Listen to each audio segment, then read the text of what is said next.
conflict between President Bashar al-Assad and rebels seeking his ouster has just entered its 4th year. A massive explosion in Syria. Rockets fire in the Syrian city of Daraa. You have to look at this, look at both sides. You know, this is a genuine civil war. All these atrocious humanitarian tragedies won't end till the war ends.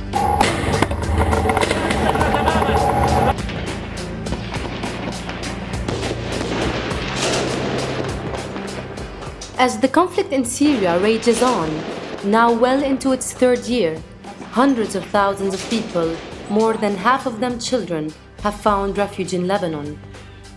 Although in Lebanon, physically safer and less likely to be impacted by violence, their health and well-being is far from guaranteed. Thousands of children continue to face life-threatening situations every day. The difference is, instead of bullets and bombs, the threats come in the form of diarrhea and dehydration due to the lack of basic hygiene systems and practices. In the south of Lebanon, Syrian refugees are struggling to survive. Families are living in garages and abandoned offices buildings, known as collective shelters. Even worse, almost 15 to 20 family members living in the same shelter sometimes share the same soap, which makes it hard for them to maintain the hygiene behaviors and conditions they were used to in Syria. There's no mother who does not like to take care of her child's hygiene, says Hamda, 28, who takes care of 5 children who were abandoned by their mother. I myself wish that I could take better care, but circumstances are not helping us. There is no water or soap, and detergents are expensive. She says, noting how in Syria, Hamda would bathe her children daily, but how in Lebanon, she can only bathe them once every 2 or 3 days due to the insufficiency of water. As Hamda and other Syrian refugee women indicate, the limited access to materials and resources is one of the barriers. Depression is another. I wish you could enter into my heart and see how sad it is, says Hamda, explaining that she and many others feel hopeless, and that their sense of hopelessness is often reflecting in their hygiene behaviors. 10 families, 6 people each. So there's 60 people using this bathroom. Men, women, children. And I suffer the most, for it's next to my room. The smell is bad, and it's not sanitary. Even the water is dirty. The water is really dirty.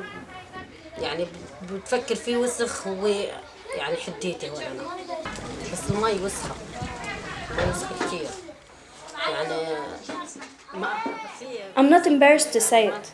When we were in Syria, my kids didn't even have dandruff. Here, they have even worse than that. They have insects in their heads due to the dirty water. But we have to do what we have to do. حتى الحشرات في براسه صار من وراء المي الوسخة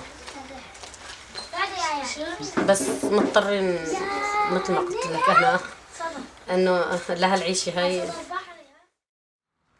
Because of the increase of public health risks, World Vision's water sanitation and hygiene program decided to respond. The first level of response was studying if there is a link between these health risks and the refugees' hygiene behaviors. The results of this report indicated that due to a number of barriers, most Syrian refugee parents, especially mothers who are in direct care of children, are not fully practicing these 4 key hygiene behaviors. 1. Hand washing with soap. 2. Household water treatment, filtering. 3. Sanitary disposal of solid waste. And 4. The disposal of children's feces in toilets.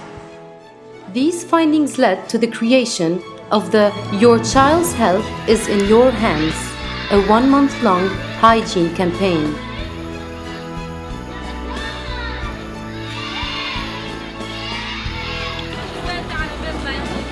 لازم نحن نلتزم بهيدا القوانين النظافة.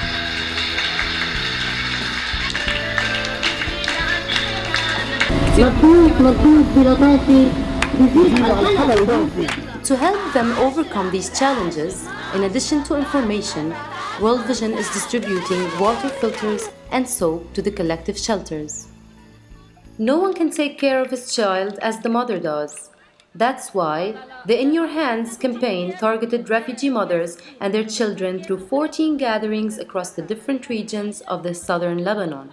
Khalidia, 25, a mother of 4, highlights another barrier, which is the dirty environment they are surrounded by.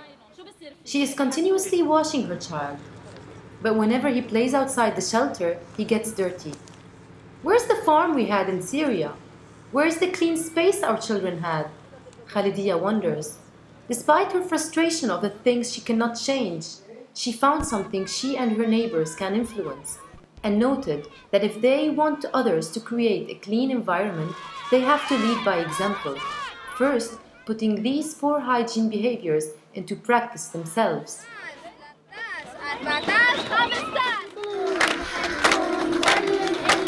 During each of the 14 activities, while mothers were gathered with hygiene promoters to discuss barriers to hygiene, their children also learned about the 4 key hygiene behaviors through entertaining activities.